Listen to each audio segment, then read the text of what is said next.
I'm Justin Davis, and this is Drone Camps RC.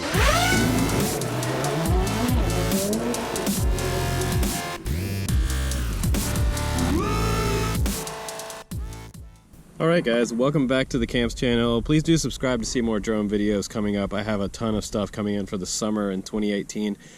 Today we're going to review the JJRC SOL, and this little quad has been out for quite a while, but it's a really cool little quad because you can fly it two ways. It comes with a little microcontroller, or you can fly it with a smartphone. So either option, you can save the videos and photos straight to your smartphone. It has onboard Wi-Fi, altitude hold, return to home, headless mode, auto takeoff, and auto land. But let's go ahead and pull it out of the box. You will need some type of Wi-Fi connection to get the live stream video feed. It does have this thing called the AR Master Shooter, and we're not going to mess around with that today, but it does have a QR code here if you wanted to play this game, some kind of a shooting sort of VR game, which is kind of cool. A lot of these toy drones have this type of little game in there lately, but this is a quad right here, and it doesn't really look like much. It's actually super flat and thin profile, and has a really cool look to it. But what I like about it the most is it's kind of like a little switchblade. If you press these two little side buttons, the motors pop out.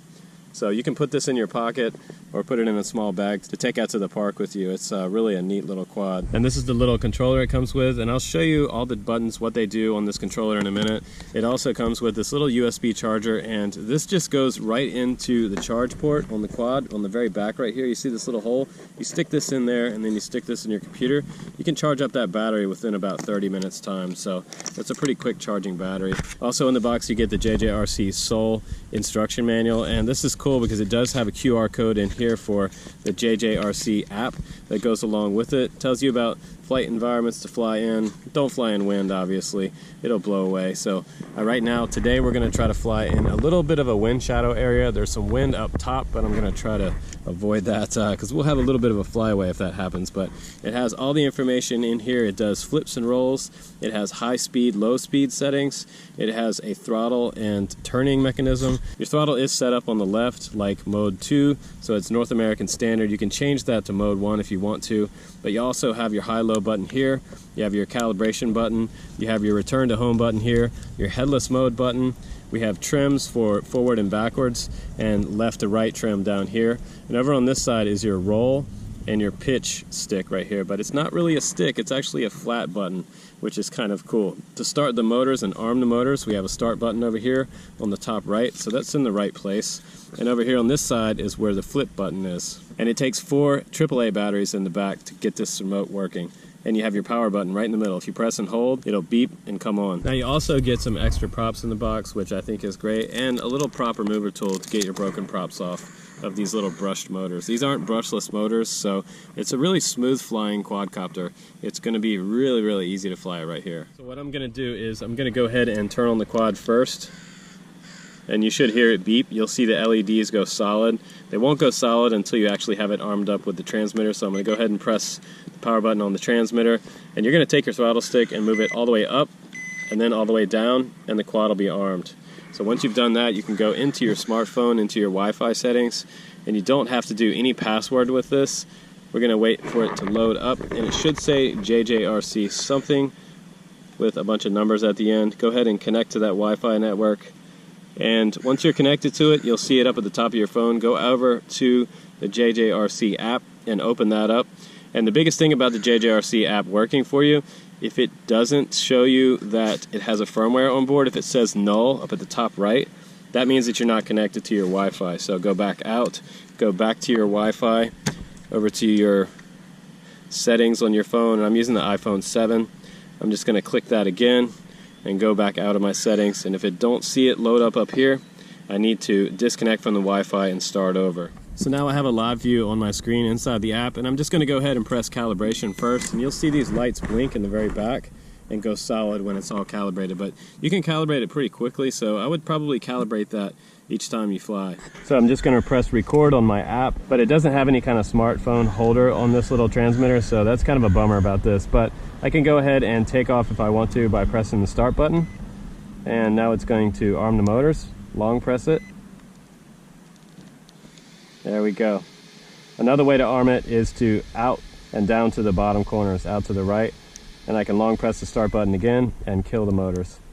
So we go ahead and press it again, and it'll do an auto takeoff. So now I'm recording video, and you know, the video on this, guys, is not going to be super real time with the video review today because the video does lag out a bit.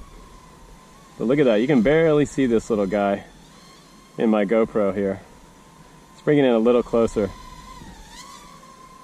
It's a little bit robotic in the controls, but then again, this is a really tiny little quad.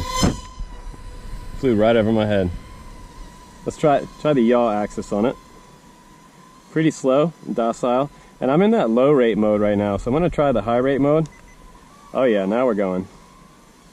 Now we're moving out. A little more throttle in there. It does have altitude hold too. And I should be still recording video, hopefully.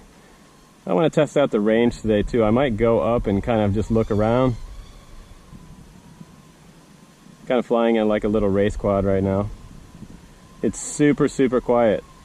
Almost like a little hummingbird.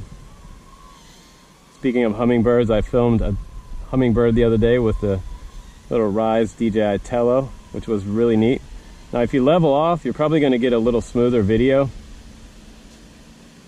I'm just going to go in that low rate mode now and come back this direction, maybe gain a little altitude. And this onboard video is probably not lined up with my audio on the GoPro anymore. Let's go ahead and try a return to home. So I'm facing the home point now. Might be getting a little bit out of range. It doesn't have a long range on this quad, but let's bring it in a little bit closer. We'll spin it around some random direction. And if you're losing signal, you might want to just, yeah, it looks like we went out of range. So I'm gonna have to go get the quad, bring it back. Okay guys, we're recording video again, and let's try a hand takeoff this time. Let's just press that little start button. I've already calibrated it, so it should do an auto takeoff there. Nice. And I'm recording video again on the quad. Let's just do that return to home real quick. It's probably just gonna come back in the direction that it came, which is pretty much return to home. There's no GPS on here, so it's not really going to return to home. It's just going to kind of come back in that direction. See, it's automatically coming back. So kind of cool. If you get way out there and you get a little bit turned around. I got out of range earlier and I really wasn't that far away, I didn't think, but let's test that again. Uh-oh, it's going into the tree that time. So the return to home seems kind of random, completely random. Let's try it that time. So this time it came right back to me. Cool. If you press that return to home button again, it will stop and get out of that return to home mode. So that's how I saved it from going into the tree over there, which was definitely useful. Let's go ahead up now. Let's go ahead up and up and up. And I'm not going to really go too high up because I think it'll end up in a tree with all this wind. Up and up and up. That's pretty high. That's pretty good for that little guy. That's like 600 feet scale wise, right? Now when it starts to die, the battery dies, it's going to start blinking in the very back. And you're probably going to get like 5 minutes flight time out of this. I think I might have lost range. Just about went out of range. Come on back down, little guy. It's really, really easy to fly though. You can fly this indoors or outdoors. And I think this one was under $50, I believe. I think my LEDs are blinking. Yep, they're blinking on the bottom, so I'm getting pretty low. I'm just going to come over here a little closer. If you get low on the battery, it's going to start to auto descend for you. And I'm going to try a flip. I don't know if I have enough juice to do a flip, but we'll try it. Nope, not going to do it. All right, not enough juice. You kind of have to point the transmitter at the quad, by the way. I keep losing signal if I'm not pointing it right at it. It's handling just a little bit of wind, which is interesting and impressive. Come on up there, little guy. It's like a little bumblebee. We're losing some battery power. So that's about it for our battery. You're probably gonna, you know, like I said, you're gonna get 4 to 5 minutes with the little JJRC SOL, but one of the coolest looking quads I've flown lately. I like some of the designs on the toy quads because they do get a little bit more creative than just the standard race quad X-frame. So I got 3 minutes out of that video. I'm going to go ahead and stop it now. And you're probably not likely to break any of the props. So it's nice that they do give you 4 extra props. Some of the toy ones lately have only been coming with 2 props. So this is a pretty good value that you do get an extra set of props. But JJRC is pretty popular out there in the toy quad industry. So you should be able to find some props, some sets of props for the Sol. And you can also play that little game that comes along with it. It's like not much wider than a credit card. Friends of mine have come over to my house and looked at this and kind of wondered what it was when it was sitting flat. They didn't realize it was a quadcopter. And then I open it up like this and they're like, oh. It kind of reminds me of one of those switchblade combs that we used to have in grade school. Push those down. Be on the bus and you'd open up your comb and brush your hair, your switchblade comb. Totally cheesy. But it's neat that those brushed motors fold back down in there and the battery doesn't come out. It looks like the battery is totally enclosed in here, but I can see that it does have a battery that we could probably get out. If we wanted to mod a battery bay door on here, you could do that. And then just hold it in there with a piece of Velcro, because this thing is super light. If you wanted to have multiple batteries to fly, you probably could mod that. But then you're not going to be able to use your charging port on the very back. You're going to have to use a standalone charger. But that's about it for this review, guys. I had a lot of fun with this little Sol. I'm going to have a little bit of fun today and not be so serious and fly a toy quad. But thanks again for hanging out with me for this review, guys. This has been the little JJRC SOL. Pretty neat little quadcopter.